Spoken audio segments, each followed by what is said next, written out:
ఎడారిగా మారుతున్నారు సస్యశ్యామలు చేయడానికి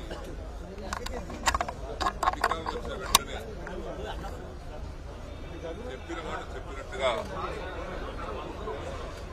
మన పార్టీ అధ్యక్షుడు అప్పటి ముఖ్యమంత్రి గారు లక్షలాది ఎకరాలకు లక్షలాది మంది రైతులకు సాగుని అందించి కరువును పారదోలటానికి నిర్మించినటువంటి ప్రాజెక్టు కాళేశ్వరం ప్రాజెక్టు.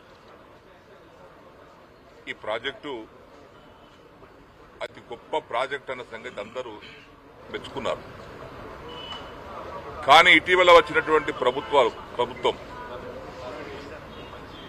ఏదో అయిపోయినట్టుగా లేని ఉన్నట్టుగా చూపించి కాళేశ్వరం ప్రాజెక్టు దాని సంబంధితటువంటి ప్రాజెక్టు చాలా ఉన్నాయి. బ్యారేజీలు ఉన్నాయి, రిజర్వాయర్స్ ఉన్నాయి, 1530 కిలోమీటర్ల కాలువ తవ్వుకున్నాము, 270 కిలోమీటర్ల సొరంగాలు తవ్వుకున్నాము, సబ్స్టేషన్లు కట్టుకున్నాము, లిఫ్ట్ పెట్టుకున్నాము. ప్రపంచంలోనే అతి గొప్ప lift irrigation project Kaleshwaram project.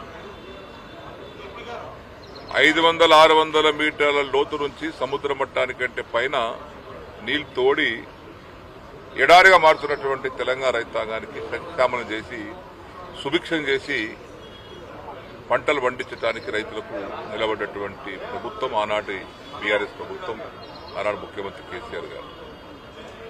అయితే దీన్ని జీర్ణించుకోలేనటువంటి వ్యక్తులు అధికారంలో వచ్చిన వెంటనే మీరు కూడా ఇంకా మిగిలిపోయినటువంటి పనులను పూర్తి చేసి, ఎట్లయితే మేము బీఆర్ఎస్ పార్టీ టీఆర్ఎస్ పార్టీ ఆనాడు కొత్తగా వచ్చినప్పుడు అసంపూర్తిగా ఉన్నటువంటి కల్వకుర్తి, భీమా, నెట్టంపాడు, కోయిలసాగర్ పనులన్నీ పూర్తి చేసి వలసపోతున్నటువంటి మహబూబ్నగర్ జిల్లా ప్రజలను తిరిగి తీసుకొచ్చి లక్షలాది ఎకరాలకు నీళ్ళందించి ప్రాజెక్టు పూర్తి చేశాం. మీకు రైతుల పట్ల ఏమాత్రం ప్రేమ ఉన్నా అసంపూర్తిగా ఉన్నటువంటి పనులు పూర్తి చేయండి. ఒకటి నిరంతర ప్రక్రియ. ఇది ఒక ప్రభుత్వం వస్తుంది.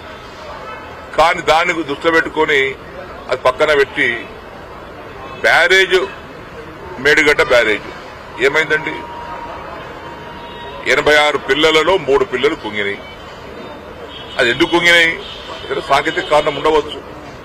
ఏదో ఎక్కడ లేదు, ప్రపంచంలో ఎక్కడ జరగలేదు, కేవలం మేడిగడ్డ జరిగిందనేటువంటి భూతంతలు చూపిస్తా ఉన్నారు.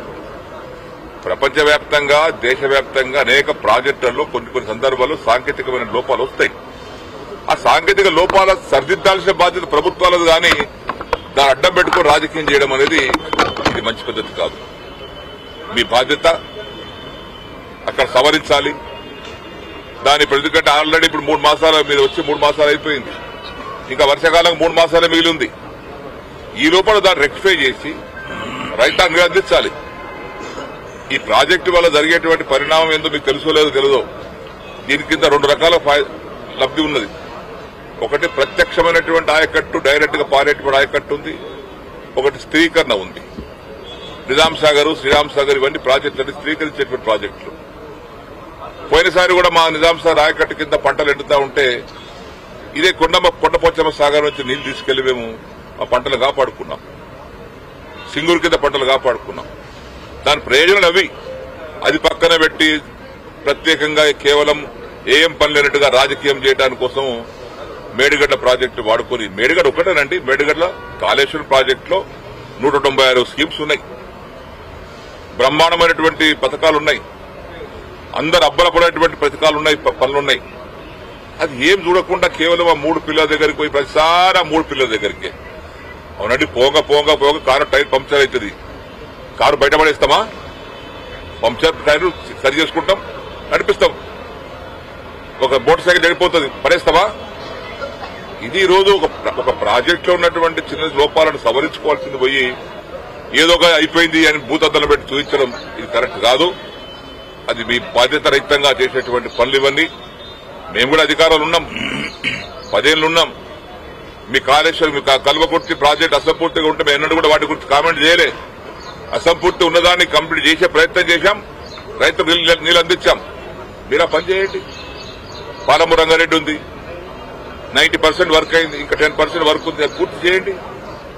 మంచి మీద సంపాదించుకోండి. కానీ అది పక్కన పెట్టి ఎక్కడికి వెళ్ళి బురద చల్లాలి, గత ప్రభుత్వం యొక్క పనులను బురదలో పెట్టి చూపించాలి.